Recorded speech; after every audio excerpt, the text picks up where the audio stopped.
I am Darlene Johnson Hunt. I belong to Dovey Holland Johnson, and her family was one of the earliest people that I know that were buried in the Fox Cemetery. And then we come down to my great-great-grandparents, Bryant and Nancy Holland, which are these two. This is Nancy and that is Bryant. And then we go down to my great-grandparents, which was Josiah Holland, which was the father of Boss, Neil, all those brothers, and Aunt Alice, and then his wife, she was Mary Jane Reeves, was his wife, and then these other areas down here are sons and daughters of FM and Maggie and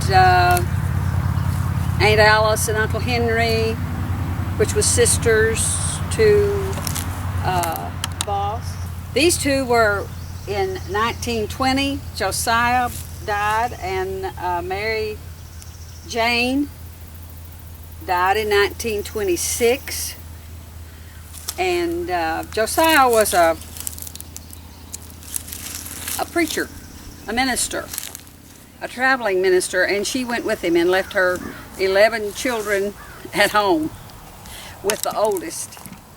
In the beginning, when they first came, he began his ministry here in Arkansas, he and his wife rode horseback, and then eventually they acquired a buggy and did the horse and buggy thing. And I will tell this little story that my grandpa, Boss Holland, FM Holland, was called Boss because he was one of the younger children, and he would boss all the others around, tell them what to do. He was very small, and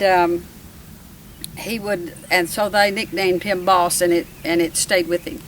The Holland family came to Stone County from southern Illinois, and they came with several other families who homesteaded this area. The Rushings, the Harpers, the Mays, the Branscombs, and the Broyles families.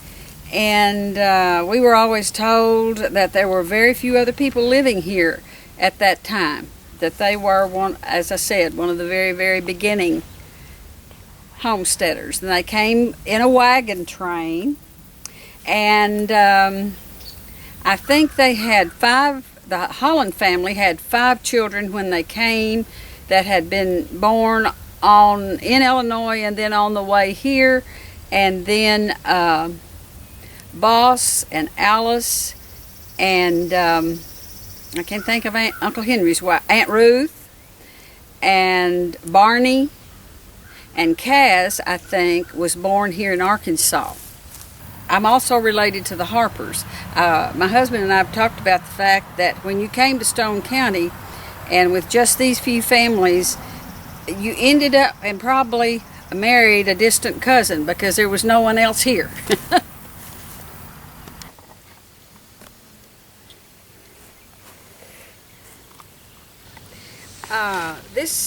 This particular grave was always a mystery for all the children who came here, and we always wanted to play on it. And of course our parents would not allow that because you have to be very respectful to cemetery graves. And the story is that this was possibly one of the younger group who were kind of outlaws in this part of the country, and one of them had been killed by jayhawkers during the end of the Civil War, and that it is supposed to be the first grave here. And the reason it has stacked rocks was that he was killed in the winter and the ground was so hard they could not dig.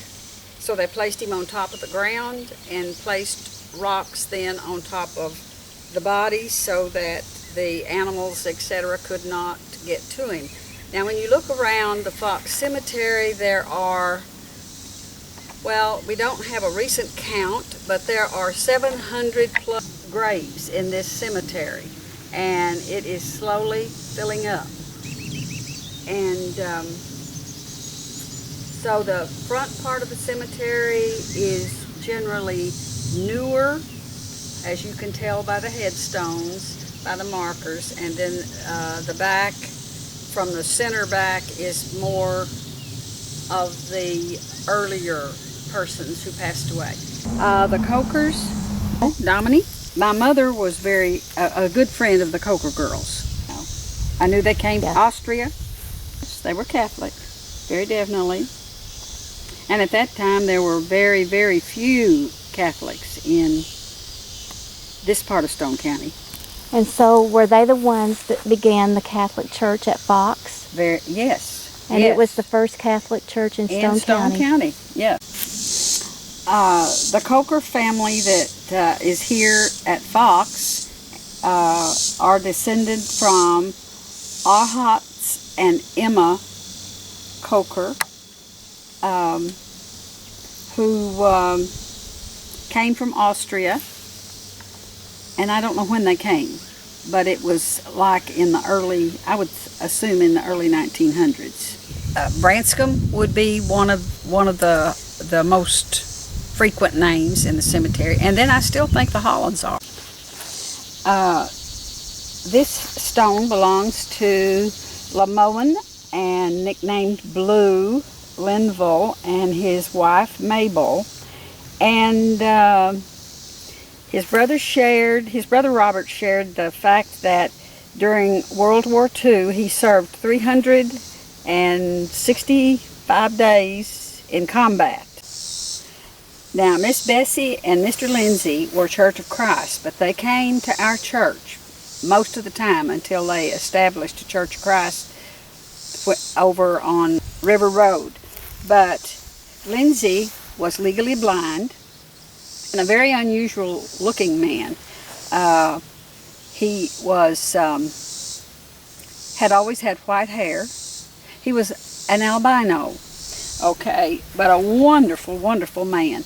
And he had memorized, I think, the entire Old and New Testament, because you talk about a verse of scripture and he could tell you what it was. He was amazing. I wish I had that kind of memory.